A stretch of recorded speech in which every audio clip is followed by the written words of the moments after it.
Bienvenue à ce séminaire sur l'intercession.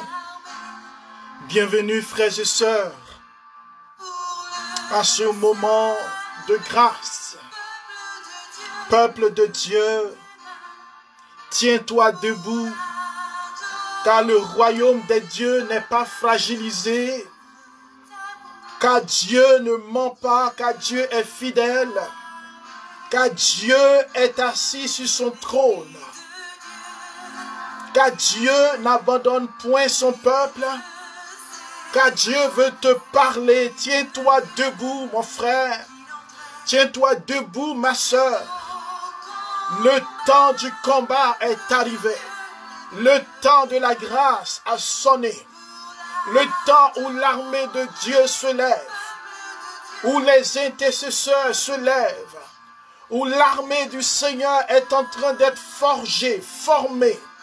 Et tu es invité, mon frère, tu es invité, ma sœur, à entrer, qui que tu sois, quelles que soient tes fragilités, à prendre part maintenant à cette œuvre de grâce.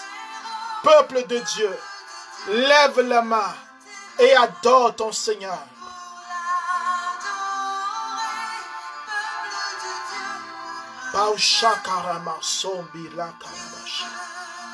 Je te loue, Seigneur, pour le peuple que nous sommes. Tiens-toi debout pour entrer dans cette présence de Dieu. Alléluia, merci Seigneur. Oui, gloire à toi Seigneur. Merci Jésus, merci pour ta fidélité. Seigneur, merci pour tout ce que tu veux faire. Prions le Seigneur, frères et sœurs, en ce moment où nous sommes, en ce moment où, Seigneur, il y a beaucoup de tristesse dans ce monde, beaucoup de souffrance. Nous-mêmes passons par des épreuves. Nous sommes peut-être dans la joie, peut-être dans la tristesse, dans le deuil. On apprend, Seigneur, dans des pays qu'il y a de la violence, des gens qui se décapitent, des gens qui s'attaquent, des guerres. On apprend, Seigneur, au Mozambique, on apprend en Côte d'Ivoire, on apprend, Seigneur, dans des pays comme Éthiopie. On apprend dans des grandes nations comme les États-Unis, Seigneur, que la pandémie est en train encore de faire beaucoup de ravages dans des grandes nations, les nations dites développées. On apprend, Seigneur, ça et là, qu'il y a des tsunamis, des inondations, des guerres, des bruits de guerre. Et notre monde crie, notre monde est en souffrance. Mais le royaume de Dieu va bien. Et Dieu, dans son royaume, attire à lui ses enfants. Et chaque enfant de Dieu, membre de ce royaume, prend part à sa vie sur terre, à une mission d'intercession. Et tu m'appelles, Seigneur, aujourd'hui, à entrer dans ce séminaire, en étant présent à la souffrance, à ma souffrance, mais en étant tendu vers les réalités d'en haut.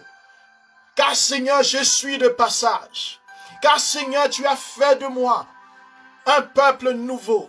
Et tu me conduis dans l'éternité bienheureuse. Je veux te louer et te bénir.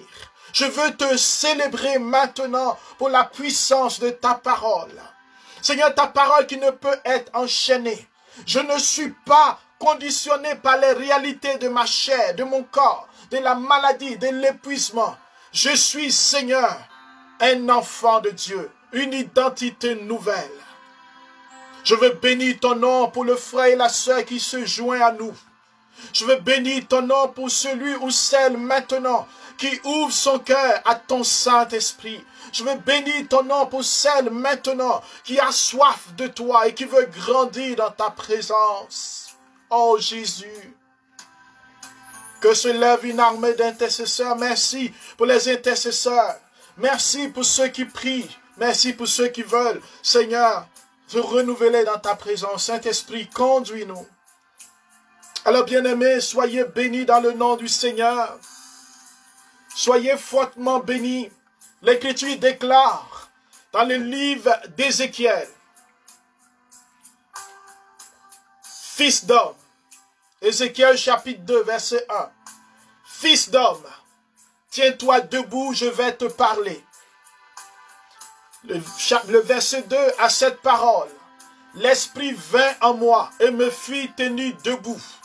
J'écoutais celui qui me parlait. Il me dit, Fils d'homme, je t'envoie vers les fils d'Israël, vers une nation rebelle qui s'est révoltée contre moi. Jusqu'à ce jour, eux et leurs pères se sont soulevés contre moi. Alléluia, frères et sœurs. Les temps sont urgents. Les temps sont prophétiquement urgents pour nous. L'Église, avant toutes ces grandes crises, cette grande pandémie, passe et est toujours en train de passer par beaucoup de situations d'abus. Des grands hommes que nous avons appréciés ont été traînés sur la place publique. Certains ont été accusés à raison, d'autres à tort. Des hommes de Dieu, des hommes qui nous ont émus, qui ont été des modèles. L'Église passe par là. La fragilité de l'être humain ne vient en aucun cas contredire l'œuvre puissante du Saint-Esprit dans le cœur de l'homme et de la femme que nous sommes. Mais voilà qu'après ce grand tsunami, cette grande tempête dans l'Église, se lève, frères et sœurs, aussi une pandémie inédite. Et frères et sœurs, savez-vous,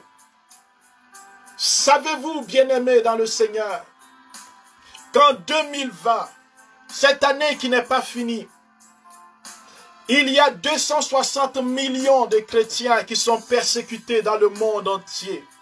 C'est-à-dire un chrétien sur 8. Nous sommes dans une situation où nous ne pouvons pas faire l'économie de l'indifférence, de la tiédeur. Et c'est pour cela que le Seigneur nous invite à nous tenir debout. Quand dans des pays comme le Nigeria, dans des pays européens comme des pays africains, des pays asiatiques, bien-aimés, il y a de la persécution. Nous avons une arme. Nous sommes une armée. Nous sommes des enfants de Dieu vivant et nous combattons par l'amour. L'intercession, alléluia. Qu'est-ce que c'est? Pourquoi Dieu nous demande de nous tenir debout dans la prière? Car, frères et sœurs, si vous avez écouté l'enseignement d'hier, nous avons parlé de la prière. Et les fondamentaux de la prière, c'est que nous adhérons au message de salut, au message d'amour, au message de réconciliation du Seigneur Jésus. Nous avons donné notre vie et nous reconnaissons qu'il est le Sauveur. Alors l'intercession, c'est une prière, c'est une intervention où l'on demande à la place d'une autre personne une faveur spéciale. Un intercesseur, ce n'est pas un juge, ce n'est pas celui qui critique les autres, ce n'est pas celui qui calomnie les autres. On n'est pas intercesseur à mi-temps, on n'est pas intercesseur quand ça nous chante, on n'est pas intercesseur quand on a envie. Un intercesseur, c'est celui qui se met à la place de l'autre. Il plaide sa cause. Il revêt le caractère et la fragilité de l'autre. Il n'est pas insensible. Il ne fait pas des demandes en vue simplement que l'autre soit exaucé. Mais il porte la misère de l'autre. L'intercession, c'est une prière de foi, une prière de persévérance, par laquelle quelqu'un, vous et moi, nous supplions le Seigneur pour une personne qui a besoin de l'intervention ou de l'aide de Dieu. L'intercession, c'est un acte d'amour, car on se dépasse soi-même, on dépasse ses intérêts, on dépasse ses besoins pour se plonger dans le besoin de l'autre. On ne prend pas à l'œuvre divine. On ne prend pas au salut des âmes. L'intercession nous permet d'entrer dans un partenariat avec Dieu pour le salut des âmes. Le pape Jean-Paul II dit ceci: à chacun d'entre nous, Dieu a confié chaque être humain en particulier et l'humanité dans son ensemble. Tout chrétien, frères et sœurs, a le devoir d'intercéder. Ce n'est pas une affaire de professionnels. Ce n'est pas une affaire de certaines personnes. Il ne s'agit pas de prier simplement pour des gens, pour dire qu'on intercède. C'est un devoir d'amour, un devoir de salut. Tu as une mission. Tu ne peux pas recevoir Jésus et ne pas désirer que les autres le reçoivent. Et tous, nous ne sommes pas appelés à prêcher. Tous ne sont pas appelés à prier pour la délivrance. Tous ne sont pas appelés, frères et sœurs, à faire des miracles, à ressusciter des morts. Mais nous sommes tous appelés à intercéder. Afin que les autres découvrent Jésus. Afin que ma vie elle-même soit un témoignage. Dans chaque aspect de ma vie, je désire que le Seigneur passe au travers de moi. Que je devienne un canal. Le chrétien ne peut pas être insensible. Il ne peut pas être insensible à la joie de l'autre, à l'espérance de l'autre, au chagrin, à l'angoisse des peuples de notre temps. Frères et sœurs, je ne peux pas vivre une vie chrétienne en regardant ma famille et ma vie. J'ai besoin d'être au diapason de l'humanité, de la souffrance et des besoins de ce monde. L'Écriture déclare dans l'Évangile selon Saint Jean, le chapitre 11, le verset 1 à 44. Cet épisode de Lazare, de la résurrection de Lazare, que je veux appeler aujourd'hui l'intercession de Marthe et de Marie. Frères et sœurs, voici que Lazare est malade. Et Marthe et Marie envoient des messagers à Jésus. Ils se mettent dans une posture d'intercesseur. Ils vont envoyer des personnes pour aller dire au maître, à Jésus, que Lazare est malade. Celui que tu aimes est malade.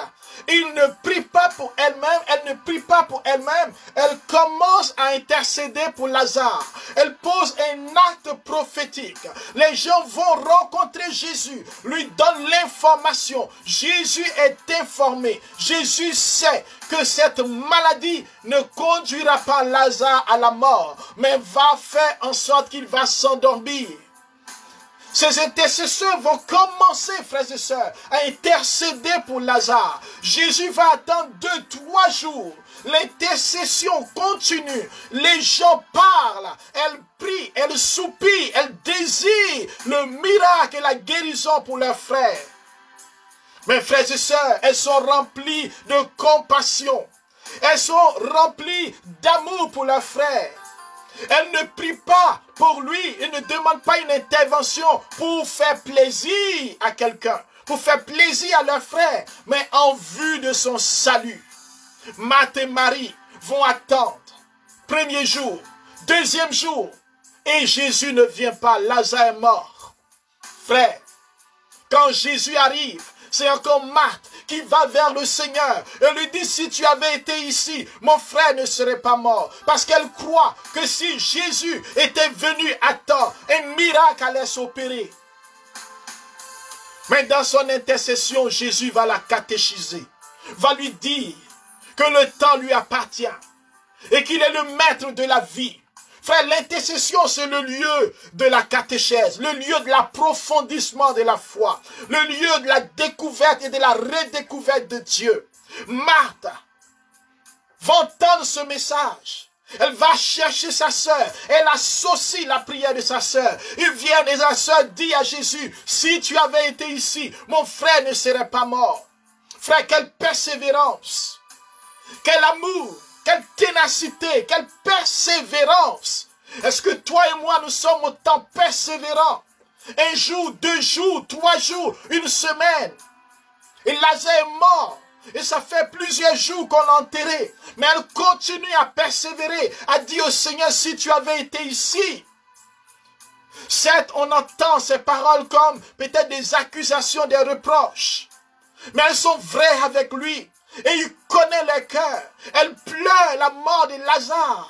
Elles sont dans le deuil, frappées. Est-ce que toi, tu es en deuil quand quelqu'un souffre? Est-ce que tu es en deuil quand quelqu'un est en pleurs?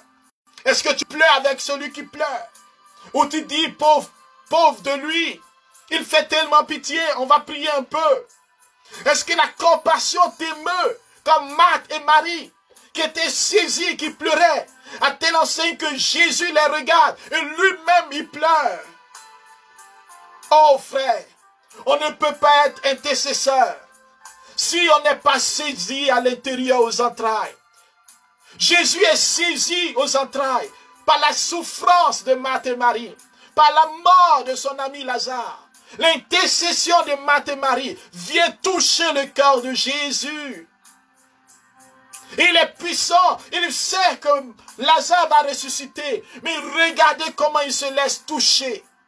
Il ne dit pas, non, non, je ne pleure pas, taisez-vous, il va ressusciter, il n'y a rien. Non, il participe, il se laisse toucher par la sensibilité, la tendresse, l'efficacité de la prière du cœur de ses intercesseurs.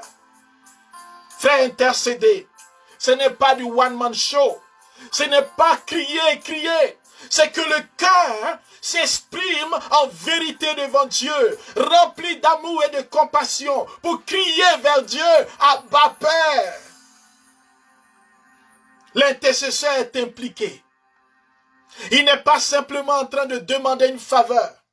Il est concerné par le bonheur de son frère. Il est concerné par l'amour de sa sœur. Il est concerné par la délivrance. Car il reconnaît qu'il est membre du corps du Christ. Il reconnaît que le corps du Christ a besoin d'être touché, guéri, restauré. Et il sait qu'il est uni à ses frères et sœurs. L'intercesseur n'est pas là pour sa propre gloire. Il est là pour l'intérêt des autres. Il est là pour que l'amour de Dieu soit connu. Il est là pour que le Saint-Esprit se déploie dans la vie de son frère et de sa sœur. Frères et sœurs, comment est-ce que nous intercédons? Comment est-ce que nous prions pour les autres? L'intercesseur se met à la brèche, c'est-à-dire là où il y a la faille, là où il y a la souffrance. Il ne fait pas que prier, mais il présente la douleur du peuple.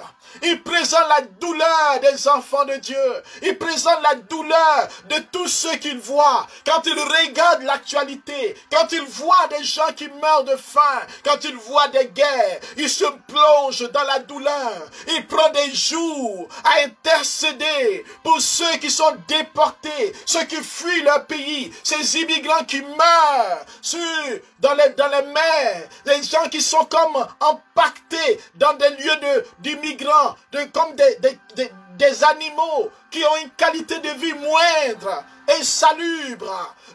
L'intercesseur se met à genoux afin que le ciel ait pitié et que le cœur de l'homme soit touché. L'intercesseur, il comprend que l'Église est attaquée, que l'Église a besoin d'être restaurée, a besoin d'être solidifiée. L'intercesseur comprend que les serviteurs et les servants de Dieu, que les chrétiens, que ceux qui donnent leur vie à Jésus, que ceux qui veulent donner leur vie, ceux qui ne connaissent pas Jésus, ont besoin d'expérimenter leur bonheur. Frères, nous avons besoin d'entrer dans un temps nouveau. Nous avons besoin d'intercéder en esprit. Car le véritable intercesseur, c'est Jésus. Nous ne venons pas accomplir quelque chose de nouveau. Celui qui est l'intercesseur par excellence, c'est celui qui est vrai homme et vrai Dieu. Il a choisi de prendre la nature humaine, excepté le péché. Il est venu à nous, frères. Il est venu dans son humanité, lui qui est Dieu. Et alors, il devient celui qui intercède, c'est-à-dire qui est capable de se mettre entre Dieu et nous, parce qu'il est homme Dieu. capable de nous comprendre, de porter nos misères, de les amener à Dieu, capable de nous donner les grâces de la part de Dieu. Il est le Fils et toute intercession est adressée au Père par le Fils et dans l'Esprit. L'intercession, ce n'est pas une improvisation, mais c'est là où nous nous laissons porter par la prière du Christ. Lui-même, durant son ministère, Matthieu chapitre 4, il a pris 40 jours et 40 nuits pour intercéder, pour prier. Il n'avait pas besoin en tant que Dieu de prier pendant 40 jours. Mais il fallait qu'il fasse entrer le peuple dans la révélation des 40 années au désert. 40 jours de restauration dans une alliance nouvelle, où nous participons à l'alliance unique, nouvelle, renouvelée dans le sang de Jésus, où Jésus en prière pour tout le peuple de Dieu, pour tous ceux qui cherchent sa face. Et alors l'intercession dans le jeûne, pour sa mission, qui se continue jusqu'à aujourd'hui. Frères et sœurs, car l'une des choses la plus importante dans la mission du Christ, mon frère, c'est l'intercession. La Bible déclare en effet en Hébreux chapitre 8, verset 6, Paul dit, mais à présent, le Christ a obtenu un ministère d'autant plus élevé que meilleure est l'alliance dont il est le médiateur et fondée sur les meilleures promesses. Frère, en tant qu'homme, Jésus se tient entre Dieu et l'homme. Il partage les deux natures. Il est le médiateur dans le sens absolu du terme. Car, nous dit l'Écriture, 1 Timothée chapitre 2, versets 5 à 6. Je vais lire cela. Car Dieu est unique, unique aussi le médiateur entre Dieu et les hommes, le Christ Jésus, homme lui-même, qui s'est livré en rançon pour tous.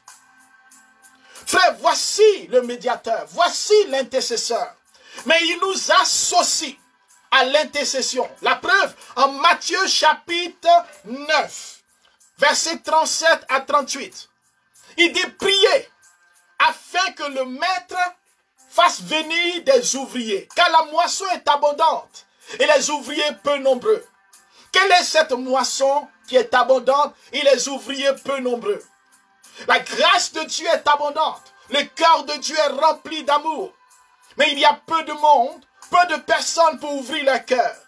Alors Dieu, Jésus demande qu'on puisse prier pour qu'il y ait des ouvriers, pour qu'il y ait des gens qui se donnent à Dieu, des gens qui deviennent des canaux de bénédiction, des gens qui deviennent des canaux de grâce, des gens qui deviennent des canaux de libération, des canaux d'intercession dans les nations, que se lèvent des intercesseurs, des groupes d'intercesseurs, des chaînes de prière. Et je bénis Dieu parce que dans des nations, il y a des mouvements d'intercession. Mais que cela se multiplie, que toi et moi, nous ne nous sentions pas indifférents. Frères et sœurs, il s'est levé le Seigneur. Et quand il est ressuscité, Romains chapitre 8, verset 34, la Bible dit qu'il est assis à la droite de Dieu et il intercède pour nous. Voici le ministère de Jésus qui continue, c'est l'intercession. Il a dit, demandez toutes choses en mon nom, je vous donnerai. Mais comment? Il est Dieu. Il a choisi de se mettre à la droite du Père. Il a choisi d'être un intercesseur jusqu'à la fin des temps. Il intercède pour nous. Désormais. Frère, imaginez, ça fait plus de 2000 ans. Nous avons Jésus qui intercède. Jésus qui prie pour chaque génération, pour chaque personne. A-t-il besoin d'intercéder alors qu'il est Dieu? Oui, parce qu'il nous aime. Parce qu'il veut parler à notre place. Parce qu'il veut présenter chacun de nous au Père. Mais en même temps, il demande que toi et moi, nous nous associons à cette prière afin que nous devenions des coopérateurs, des collaborateurs de la grâce de Dieu. Alléluia. Intercéder est un privilège. Nous permettons, frères et sœurs, à Dieu de libérer des âmes. Nous prions et nous n'avons pas besoin de voir forcément les résultats. Chez nous, nous établissions un domaine, un territoire de prière, une chambre de prière, un sanctuaire où nous combattons, où nous nous élevons dans le nom de Jésus, où nous prions afin que les âmes captives reviennent au Seigneur. Et la Bible nous dit qu'en premier, nous devons intercéder pour les gouvernants. Et ce soir, nous allons commencer notre séminaire en pensant aux gouvernants, en pensant à tous ces hommes qui sont venus au pouvoir, qui ont promis le bonheur et qui aujourd'hui sont loin de leurs promesses. En pensant à tous ceux qui sont venus, qui ont demandé des prières, mais qui aujourd'hui sont dans l'occultisme. En pensant à tous ceux, toutes celles qui, dans le pouvoir, se sont fourvoyés. En pensant à tous ceux qui ont des charges énormes et qui ont besoin de la grâce de Dieu. C'est notre mission d'élever la voix. Au lieu de critiquer les hommes au pouvoir, au lieu de parler, prenons plus le temps pour prier, car l'intercession est une puissance qui se déploie dans les nations, dans les cœurs. Et personnellement, il y a des gens pour qui je n'ai jamais prié, des présidents que je n'ai jamais présentés devant Dieu. Je crois, c'est aujourd'hui, nous voulons nous repentir et dire au Seigneur de prendre pitié de nos cœurs souvent qui sont marqués par la tristesse, marqués par la colère. L'intercesseur doit faire la vérité en lui. Avant de commencer toute intercession, tu dois faire la vérité dans ton cœur. Qu'est-ce qui se passe en moi? Tu dois te repentir pour tes mauvaises pensées, te repentir pour tes mauvaises paroles, te repentir pour tout ce que tu as fait de mauvais. Alors demandons pardon. Oui, demandons pardon au Seigneur. Demandons pardon là où tu es, pour toi, pour tes pensées, pour tes colères, pour ta méchanceté, ton indifférence, pour l'égoïsme. Je demande pardon, Seigneur. Je demande pardon pour ma vie. Je demande pardon, Seigneur, pour mes péchés. Tout ce que j'ai fait, tout ce que j'ai dit, tout ce qui n'a pas confessé ton nom. Je veux demander pardon avec celui qui est adultère. Je veux demander pardon avec celui qui continue, Seigneur, à offenser, à tuer les autres. Je vais demander pardon avec celle qui fait des avortements. Je vais demander pardon avec celui qui regrette les gestes qu'il a posés. Je vais demander pardon, Seigneur, pour tous les péchés, même que je ne peux citer, mais que tu connais. Toutes les abominations. Seigneur, prends pitié de notre monde. Comme Moïse, je veux me tenir devant toi. Quand il intercédait, Seigneur, quand il intercédait pour le peuple. Comme Abraham, je veux me tenir devant toi. Quand il intercédait pour Sodome et Gomorrhe. Seigneur, prends pitié. Prends pitié de nos nations. Prends pitié, Seigneur, de nos continents. Prends pitié, Seigneur, de nos gouvernants. Prends pitié de nos ministres, de nos députés. Prends pitié de nos présidents, de nos premiers ministres. Prends pitié des décisions qui offensent ton cœur. Seigneur, prends pitié de tous ces présidents qui s'accrochent au pouvoir injustement. Prends pitié de ceux qui sont là pour s'enrichir. Prends pitié pour ceux qui sont là pour enrichir leurs amis, alors que les pauvres meurent. Seigneur, prends pitié pour tous les pouvoirs que nous avons, mais que nous ne savons pas manifester dans l'amour du prochain. Seigneur, toutes ces personnes qui meurent, toutes ces personnes qui souffrent, Seigneur, nous voulons élever la voix. Oui, prie avec moi. Nous élevons la voix, Seigneur. Nous élevons la voix. Prends pitié, Seigneur. Oui, prends pitié, Jésus. Prends pitié, Seigneur. Prends pitié de nous, Seigneur. Prends pitié de nos mensonges. Seigneur, de toutes ces politiques de mensonges. Ces politiques, Seigneur, de destruction, où on détruit les autres. Où on dit faussement toutes choses de mal contre les autres. Nous te supplions maintenant. Tu nous demandes de nous tenir debout. Nous prions pour les nations, les gouvernants. Nous prions pour la justice.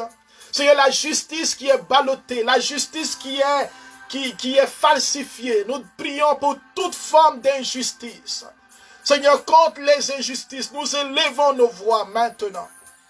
J'élève ma voix avec mes frères. Au début de ce séminaire, nous prions pour les injustices. Nous prions pour les mensonges. Nous prions pour tous les pauvres qui sont exploités. Seigneur, ceux qui perdent leur maison, qui perdent leur terrain. Nous prions pour les guerres, pour tous ces rebelles qui viennent dans des villages, tués, égorgés, violés.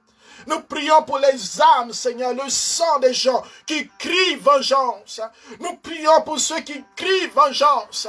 Seigneur, nous prions pour ceux qui sont décédés, morts, de manière injuste, brutale.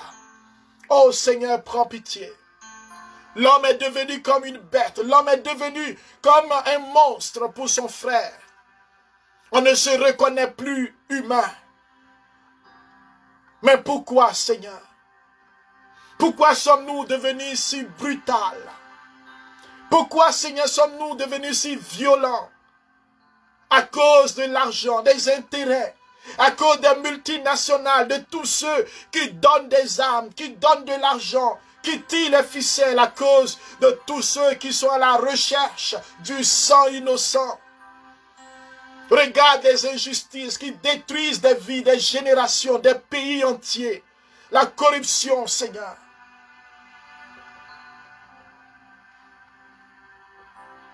Tu dis dans ta parole, qui vais-je envoyer? Seigneur, nous prions avec toutes ces personnes, les chrétiens, chrétiennes, des gens même qui ne sont pas chrétiens, qui crient vers toi, Seigneur. Entends le cri de ton peuple. Entends la souffrance de cette femme qui pleure parce qu'elle n'a plus rien et son enfant est en train de mourir. De ceux qui n'ont même pas d'eau à boire, d'eau potable. Seigneur, regarde la dureté de nos cœurs. Regarde la dureté de nos vies. Et nous intercédons, Seigneur. Dans des pays dits développés, il y a des gens qui meurent dans le froid, qui meurent de pauvreté. Des gens qui ont perdu toute leur dignité, qui s'accrochent à la drogue, qui s'accrochent à toutes sortes de vices pour se sentir vivants. Oh, prends pitié, Seigneur. Prends pitié de celui qui est esclave de la drogue, de l'alcool. Seigneur, qui ne sait plus quoi faire de sa vie. Prends pitié de celui qui est en dépression. Nous prions pour la souffrance dans les nations, Seigneur. Nous prions, Seigneur. Nous sommes là avec nos frères qui souffrent. Nous sommes là avec les malades. Nous sommes là avec les pauvres. Nous sommes là avec les abandonnés, les orphelins. Seigneur, qui sont chassés, qui sont violés, qui sont abandonnés. Je lève ma voix, Seigneur. Oh, écoute les cris de mon cœur. Écoute le cri de mes frères. Écoute le cri de ceux avec qui nous prions. Toutes les souffrances. Présentons nos souffrances. Présentons la souffrance des gens que nous voyons. Présentons la souffrance de celui qui dort dans la rue. De celui qui mendie. Présentons la souffrance des immigrés, des immigrants. Oui, Seigneur, tu es un Dieu juste. Présentons la souffrance des gens atteints de pandémie. Ceux qui sont dévastés parce que leurs proches sont décédés, morts, ils n'ont pas pu les voir. Présentons la souffrance de tous ces malades aux soins intensifs. Oui, Seigneur, notre monde souffre. Oh, où es-tu, Seigneur? Seigneur, aide-nous, nous t'en supplions, nous crions vers toi. Étends ta main et sauve ton peuple, sauve les nations, Seigneur. Seigneur, sauve-nous des griffes et de l'œuvre de la mort. Seigneur, tu as dit que dans les derniers temps, il y aura des persécutions, des souffrances. Nos frères tombent et meurent. 260 millions de chrétiens en 2020, alors que nous ne sommes même pas à la fin encore. Nous avons tout un mois de décembre. Plusieurs sont morts. Plusieurs sont mortes parce qu'elles ont accepté de témoigner de toi. Seigneur, accorde ta grâce, afin que notre foi ne défaille point. Je te prie pour ceux qui vivent la persécution, qui n'ont pas eu la chance comme ce prêtre, qui a été sorti de la prison des djihadistes, et qui aujourd'hui est vivant. Ceux qui sont morts dans les persécutions islamiques et autres persécutions. Ceux qui sont tenus en captivité et qui crient jour et nuit et qui ne savent même pas quand ils sortiront. Tous ceux qui sont violés, qui sont mariés de force. Ton cœur saigne, Seigneur. Et tu souffres avec ton peuple. Et nous qui oublions ces frères, nous te demandons pardon. Nous voulons nous associer à toutes les souffrances, toutes les joies, toute espérance et demander la faveur maintenant sur notre monde. Si mon peuple sur qui est invoqué mon nom s'humilie, nous nous humilions, Seigneur, avec les nations, avec les gouvernants. Seigneur, que les cœurs reviennent à toi. Que les cœurs de nos gouvernants reviennent à toi. Que les cœurs soient changés, Seigneur. Le cœur de Pierre touche nos gouvernants, Seigneur. Libère-les des pouvoirs sataniques. Libère-les des pouvoirs maléfiques. Libère-les des pouvoirs occultes. Libère-les des puissances de domination. Des puissances de mort. Oui, Jésus, nous te remercions d'écouter notre supplication. Alléluia. Mon frère, continue de prier le Seigneur pour tes gouvernants. Continue d'être ce sentinelle, cette sentinelle qui élève la voix et qui présente même les cas désespérés. Seigneur, merci. Je veux te louer. Car je sais que quand je crie vers toi, quand nous crions vers toi, tu nous entends.